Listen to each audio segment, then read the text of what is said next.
तो हेलो मेरे प्यारे प्यारे शेर और शेमियों, आप लोग स्वस्थ होंगे, मस्त होंगे, आप लोगों की स्टडी अच्छे से चल रही होगी।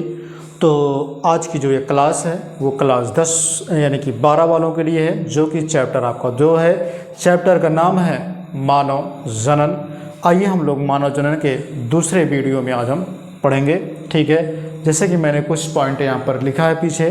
ठीक है, अभी मैं आपको समझा देता हूँ क्या क्या चीज़ें आपको पढ़नी है वो भी। ठीक है, कुछ टॉपिक आगे में हम चलेंगे। तो शुरू करने से पहले मैं आपके लिए दो लाइनें आपके लिए कि उम्र थका नहीं सकती, ठोकरें गिरा नहीं सकते। उम्र थका नहीं सकती, ठोकरें गिरा नहीं सकती। अगर जिद हो जीतने की तो हार भी हरा नहीं सकती। अगर जिद हो जीतने की तो हार भी हरा नहीं सकती। तो आइए इसी के साथ हम लोग क्या करते हैं, टॉपिक को शुरू करते हैं।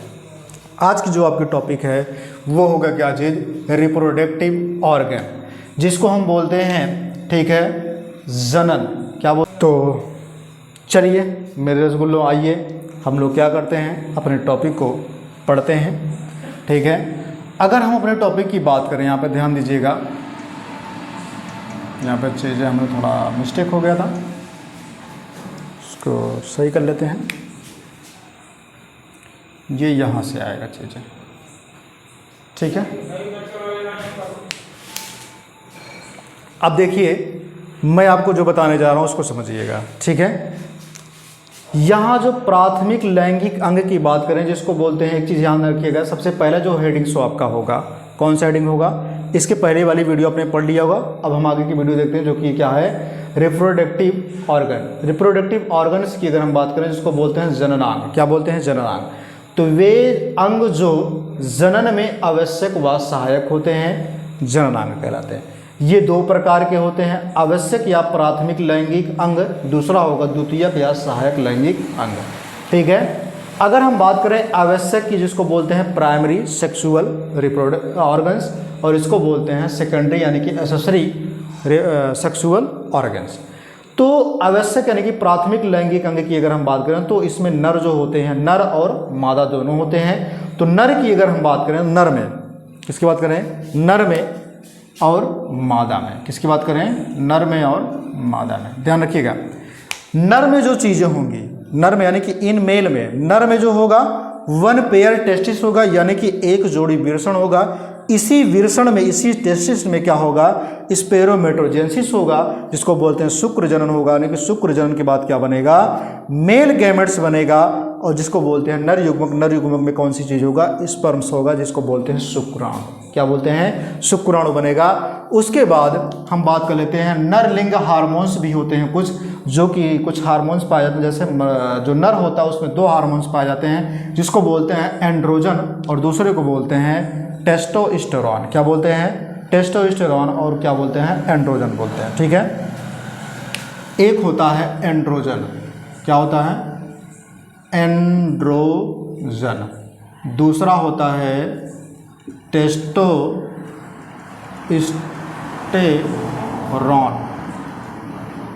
टेस्टोस्टेरोन, ठीक है, ये होते हैं दो हार्मोन्स इसमें होते हैं, एंड्रोजन और टेस्टोस्टेरोन, ये मैंने बताया। उसके बाद मादा की अगर हम बात करें, तो ये मादा में नहीं है, ध्यान रखिएगा, द्वितीयक जो है, सहायक जो होते हैं, ये अलग होंगे। यहाँ पे मैंने लिखा सेकेंडरी वाले को, ठीक है, सेकेंडरी वाले को मैंने यहाँ पर लिख दिया है, तो इसको जो है दूसरे वाले को हम यहाँ पे शिफ्ट करेंगे। ठीक है, अभी बताते हैं उसके बारे में। ये मैंने अभी आपको क्या बता रहा था, प्राथमिक लैंगिक अंग ही बता रहा था। तो प्राथमिक लैंगिक अंग में जो मादा होगा, मादा में क्या होगा, एक जोड़ी, ठीक है, अंडाशय पाया जाएगा, यानी कि वन पेयर ओवरी पाया जाएगा, एक जोड़ी अंडाशय पाया जाएगा। और इसी एक जोड़ी अंडाशय में क्या होंगे, वो जेनेसिस जब होगा, यानी कि ओजेनेसिस की प्रक्रिया जब होगी, जिसको बोलते हैं अंड जनन की प्रक्रिया। जब अंड जनन की प्रक्रिया होगी तो इसमें बनेंगे मादा युग्मक, यानी कि फीमेल गैमेट्स बनेंगे। ठीक है, फीमेल गैमेट्स में कौन बनेंगे, जिसको बोलते हैं अंडाणु, यानी कि ओवम बोलते हैं। क्या बोलते हैं इसको, ओवम, जिसको बोलते हैं अंडाणु, और इसको बोलते हैं शुक्राणु। जब अंडाणु और शुक्राणु आपस में मिलते हैं तो इसी को बोलते हैं फर्टिलाइजेशन की प्रक्रिया। ठीक है, समझ में आ रहा। अब आगे देख लेते हैं। यहाँ पे मैं अगर बात करूँ, ठीक है, मादा में जो होते हैं 3 प्रकार के हार्मोन्स पाए जाते हैं। 2 तो बाद में आते हैं, जब बच्चे के प्रसव की प्रक्रिया होती है तब हार्मोन्स एक आता है, और एक हार्मोन्स ऐसा होता है जो कि जिसको बोलते हैं एस्ट्रोजन। क्या बोलते हैं? एस्ट्रोजन। एस्ट्रोजन की अगर हम बात करें तो ये क्या काम करता है? ये भी लिंग हार्मोन्स होता है, जो कि लिंग पर ही रहता है ये, ठीक है। ये अंडाणु से स्रावित होता है, और यहाँ पे एंड्रोजन और टेस्टोस्टेरोन जो होते हैं ये जो है कहाँ स्रावित होते हैं? तो टेस्टिस से स्रावित होते हैं, ध्यान रखिएगा। ये दोनों हार्मोन्स जब मिलते हैं, ये तीनों हार्मोन्स जब आपस में मिलते हैं, 2 हार्मोन्स के मिलने को जब एस्ट्रोजन और एंड्रोजन जब मिलेंगे, दोनों आपस में जब मिलते हैं तो उसको वो क्या बोलते हैं? एस्ट्रॉइड बोलते हैं। एस्ट्रॉइड भी कह सकते हैं, और उन्हें हम क्या कह सकते हैं? जनद भी कह सकते हैं। क्या कह सकते हैं? जनद भी कहते हैं, जिसको बोलते हैं, ठीक है, गैंडर्स बोलते हैं, जनद भी उसे हम कह सकते हैं, ठीक है। तो याद रखिएगा, ये जो गोनेडोट्रोपिन होता है, मतलब ये जो इसे हम गोनेडोट्रोपिन भी कहते हैं, तो गोनेडोट्रोपिन जो होता है, गोनेडोट्रोपिन के अग्रभाग में, ठीक है, पीयूष ग्रंथियां जो होती हैं ये जनद के कार्यों में निर्माण करती है। मतलब इसकी सबकी प्रक्रिया में, इस हार्मोन्स की प्रक्रिया में, जो पूरी प्रक्रिया को मैंने बताया, इन सब की पूरी प्रक्रिया में क्या होता है? जनद में, जिसको हम बोलते हैं जनद, ठीक है, जनद में जो प्रक्रिया, इन सभी प्रक्रियाओं को हम क्या कहते हैं? जनद कहते हैं। तो जनद में जो प्रक्रियाएं होती हैं, ठीक है, उनको नियंत्रण कौन करता है? उनको नियमित रूप से चलाता कौन है? तो वो होता है अग्रपीयूष ग्रंथियां। अग्रपीयूष ग्रंथियां जो होती हैं, इनको नियमित करने के लिए इनमें क्या चीज़ होता है? जैसे नर हो गया, तो नर प्राथमिक जनन अंग के रूप में, नर प्राथमिक जनन अंग के रूप में 1 पेयर टेस्टिस पाया जाता है, 1 जोड़ी विरसण पाया जाता है, ठीक है, जिसमें शुक्र जनन की प्रक्रिया होने के बाद, ठीक है, मेल यानी कि नर युग्मक का निर्माण, या ब्रैकेट में लिख लेना, शुक्राणु का निर्माण होता है। प्राथमिक लैंगिक अंग के रूप में फीमेल में यानी कि मादा में 1 जोड़ी अंडाशय पाया जाता है, जिसमें अंड जनन के बाद, ठीक है, मादा युग्मक यानी ब्रैकेट में लिखेंगे आप अंडाणु, मादा युग्मक का निर्माण होता है। आगे फिर लिखेंगे इसका स्राव, ठीक है, ध्यान रखिएगा, टेस्टिस से, क्या लिखेंगे? आगे लिखेंगे कि नर के टेस्टिस से टेस्टोस्टेरोन, टेस्टिस से क्या निकलेगा? टेस्टोस्टेरोन, टेस्टिस से टेस्टोस्टेरोन का स्राव होता है, जो बाह्य व द्वितीयक लक्षणों का निर्माण करता है। मतलब ये टेस्टोस्टेरोन जो होता है ये द्वितीयक लक्षण को बताएगा और बाहरी लक्षणों को बताता है। मतलब आपके दाढ़ी आए हैं, आपकी आवाज़ कैसी है, मूछें आए हैं कि नहीं आएंगे, इसी को कहते हैं द्वितीयक लक्षण या फिर बाह्य लक्षण को बताता है। लेकिन वहीं फीमेल के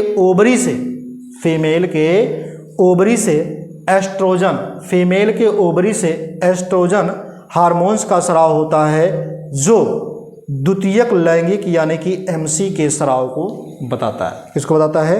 द्वितीयक लैंगिक यानी कि बाह्य लक्षण और फिर एमसी के स्राव को बताता है। इतना क्लियर हो गया? अब मैं समझाता हूँ। एमसी का फुल फॉर्म होता है मेंस्ट्रुअल साइकिल होता है, ठीक है, मैं बाद में उसके बारे में चर्चा करूँगा।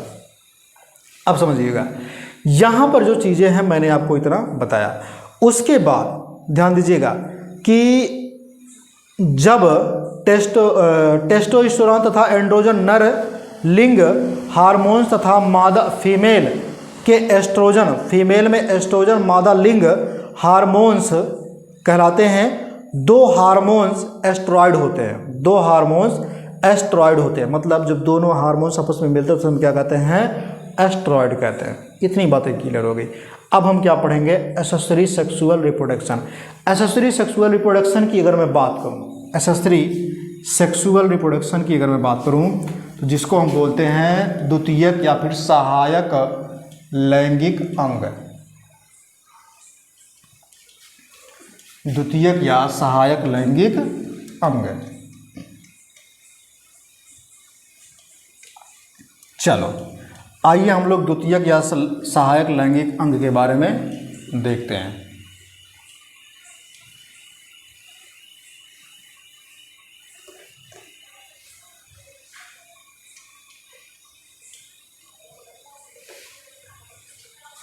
ठीक है। सबसे पहले चीज़ तो ध्यान रखिएगा कि इसको हम क्या बोलते हैं, तो इसको हम पहले मिटा देते हैं, ऊपर वाला नहीं।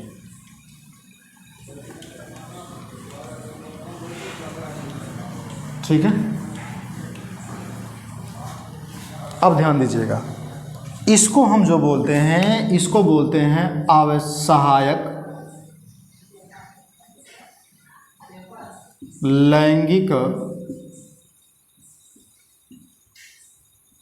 जनन। सहायक लैंगिक जनन की अगर हम बात करें तो मेल में अलग होता है और फीमेल में अलग होते हैं। अगर हम मेल की बात करें यानी कि नर की बात करें, नर में बात करें और किस में बात करें, मादा में बात करें, तो नर में जो होता है वो होता है रेड टेस्टिस, जिसको क्या बोलते हैं, रेड टेस्टिस को क्या बोलते हैं, जिसको बोलते हैं विरसण जालक। क्या बोलते हैं, विरसण जालक बोलते हैं। क्या बोलते हैं, विरसण जालक। एक ही हो गया।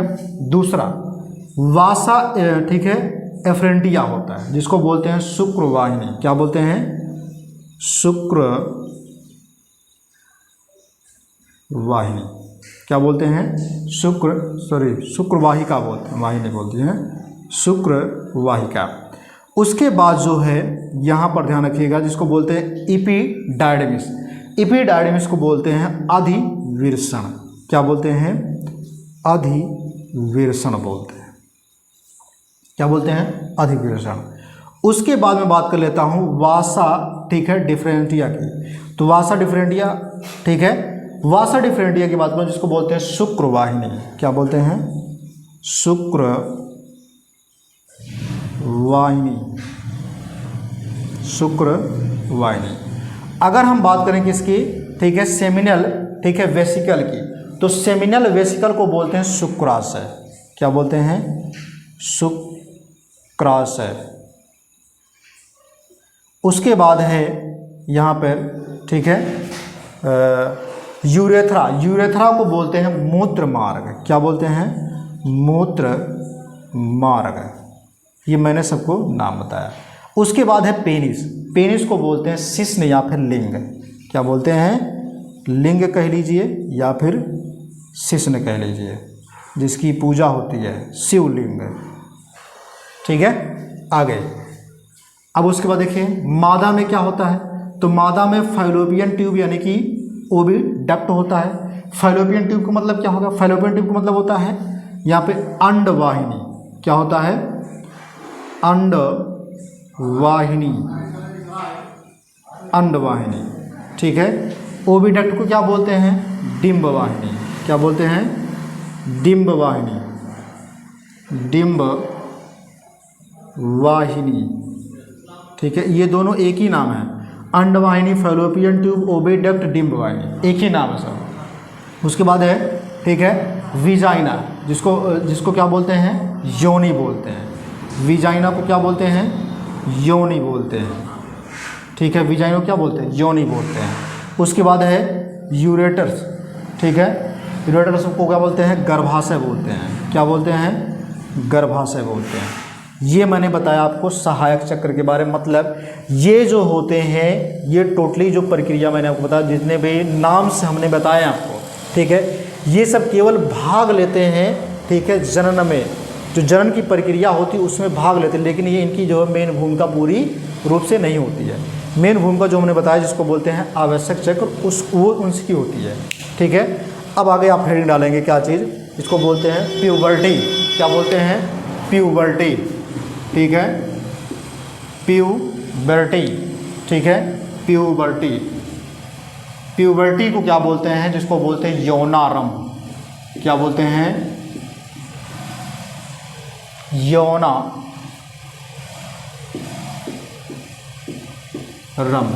ठीक है, प्यूबर्टी को क्या बोलते हैं, यौनारंभ बोलते हैं। अब एक चीज़ ध्यान रखिएगा, प्यूबर्टी जो होता है ना कि यौनारंभ जो होता है, ध्यान रखिएगा, अगर हम यौनारंभ की बात करें तो ये महिलाओं में अलग होता है, पुरुषों में अलग होता है यौनारंभ। अगर हम बात कर लेते हैं एक बार मेल और फीमेल की, अलग अलग चीज़ों के बारे में, मेल और फीमेल के बारे में समझिए। मैं आपको ऐसे एक बार बता देता हूँ, आप समझदार हैं उतना, ठीक है, 12 में है तो इसका मतलब ही आप समझदार हैं।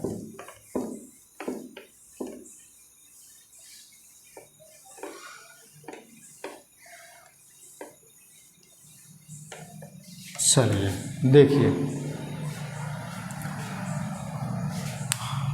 दो चीज़ों को मैंने आपको बताया। सबसे पहले चीज़ तो ध्यान रखिएगा, प्यूबर्टी क्या होता है। अगर हम नर में बात करें यानी कि मेल में, और अगर हम बात करें फीमेल में यानी कि मादा में, तो ध्यान क्या देना है।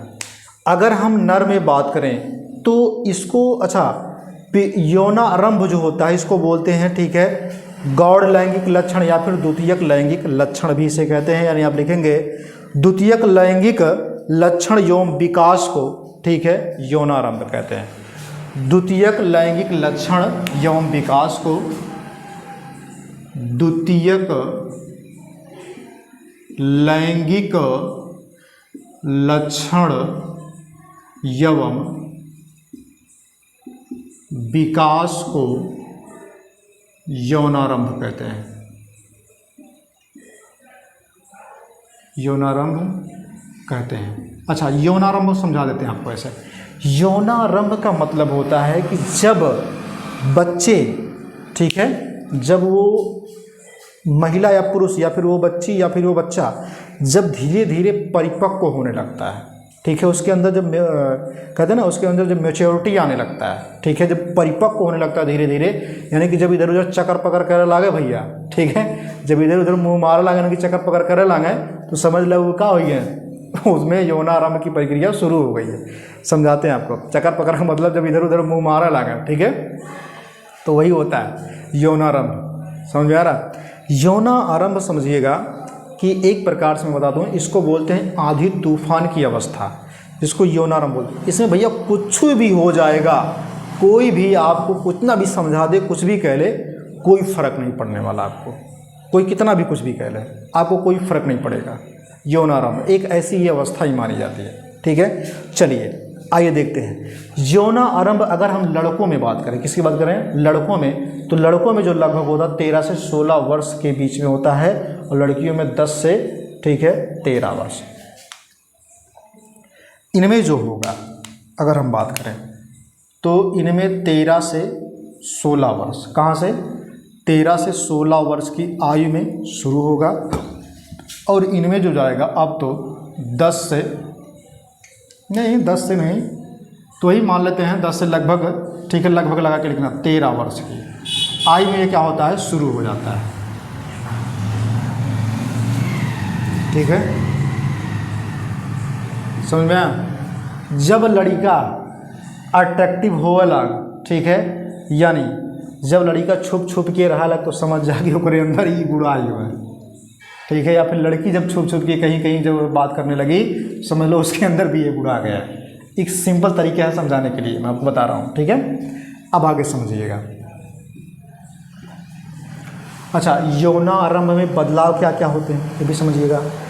हम ये भी समझा देते हैं आपको कि लड़कों में लगभग 55 से, जो लड़के होते हैं लड़कों में, ठीक है, लड़कों में लगभग यह जो है 55 वर्ष तक, तथा लड़कियों में यह 45 वर्ष तक यौनारंभ समाप्त हो जाता है। मतलब एक अवस्था जो होती है, इसमें जो होता है ये 55 वर्ष तक क्या होते हैं, इनका यौनारंभ समाप्त हो जाता है। ये 55 वर्ष की आयु में क्या हो जाता है, इनका यौनारंभ समाप्त हो जाता है।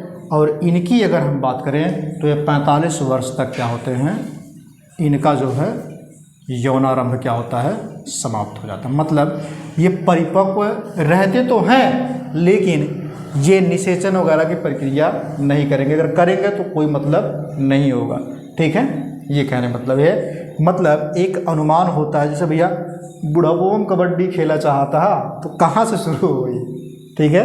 आगे देखो, मनुष्य में जो प्रजनन की प्रक्रिया होती है, ठीक है, इसकी जो काल होती है वो एक शुरुआती को जो है, एक प्रकार से मैं आपको ऐसे समझा दूँ कि मनुष्य में जो प्रजनन की प्रक्रिया जब शुरू होती है, उसी को बोलते हैं यौनारंभ से शुरू होना। यौनारंभ से ही प्रजनन की प्रक्रिया शुरू हो जाती है, जिसके दौरान लड़के लड़कियां स्पष्ट हो जाते हैं। मतलब अगर ये यौनारंभ होगा तो इसमें लड़के और लड़की स्पष्ट हो जाते हैं। नहीं तो भैया क्या हुई 10-4, नहीं तो क्या हुई 10-4 बराबर 6। बाकी समझदार हो, ठीक है। आगे देखो, अगर यौनारंभ होगा तो इनमें बदलाव क्या क्या चीज़ें होंगे। सबसे पहली चीज़ तो शुक्राणु का निर्माण होगा, शुक्राणु बनने लगेंगे। आगे इनकी आवाज़ जो होगी फटहा बाँस आवाज़, कौवक तरह मतलब मोटी। और सुनो, इनके चेहरे पर यानी कि इनमें दाढ़ी, इनमें क्या होगा, दाढ़ी मूछे का आना, इनमें दाढ़ी और मूछ आ जाएंगे। आगे बात कर लेता हूँ, ठीक है। इनकी जो है जननांगों का विकास होगा, जननांगों का विकास होगा, ठीक है। और जब जननांगों का विकास होगा इनमें स्पर्म भी बनेंगे, यानी कि शुक्राणु बनेंगे। यहाँ पे लिख लेना वीर्य का निर्माण भी होगा, ठीक है। अब उसके बाद क्या चीज़ें होंगे, इनके वक्ष गुहा पर बाल भी रहेंगे, इनके शरीर पर भी बाल रहते हैं। यानी बात कर लेते हैं इनको है शरीर पर बाल, किसी किसी में होते हैं, किसी किसी में नहीं होते हैं, अधिकतर होते हैं, ठीक है। शरीर पर बल लिखे हैं, बाल होते हैं, ठीक है। अब उसके बाद मैं बात कर लेता हूँ इसके बारे में। यहाँ पे समझिएगा फीमेल वाले में सबसे पहली चीज़ तो इसमें क्या होंगे, अंडाणु का निर्माण होगा। किसका निर्माण होगा, अंडाणु बनने लगेंगे। आगे एमसी का स्राव होने लगेगा, एमसी का स्राव शुरू हो जाएगा, जिसको बोलते हैं, ठीक है, डेट भी बोलते हैं, रजोधर्म भी बोलते हैं, रजोदर्शन भी बोलते हैं, माहवारी भी बोलते हैं, ये पूरा नाम हो उसका। उसके बाद इनकी जो आवाज़ होगी भैया कोयल की तरह, आवाज़ पतली होगी। कैसी होगी, पतली। दूसरी चीज़, चेहरे पर बाल का ना आना, ये हो जाएगा।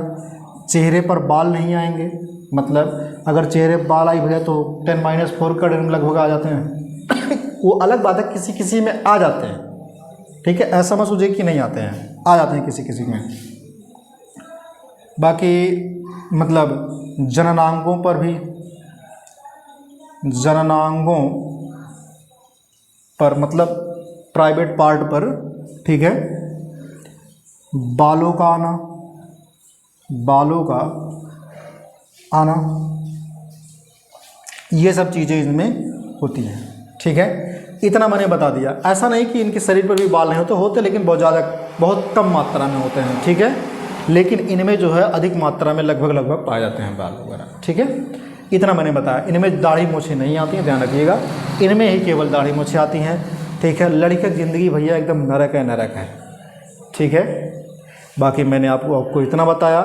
अब हम लोग अगले वीडियो में लेकर के आएंगे नर जनन तंत्र के बारे में, जो कि बहुत ही इम्पोर्टेंट है। वो उससे क्वेश्चन पक्के आते हैं, वहाँ से ज़रूर क्वेश्चन बनेंगे, तो इसीलिए उसके लिए एक स्पेशली वीडियो बनेगा, ठीक है। तब तक के लिए आप लोग मुझे इजाज़त दे दें।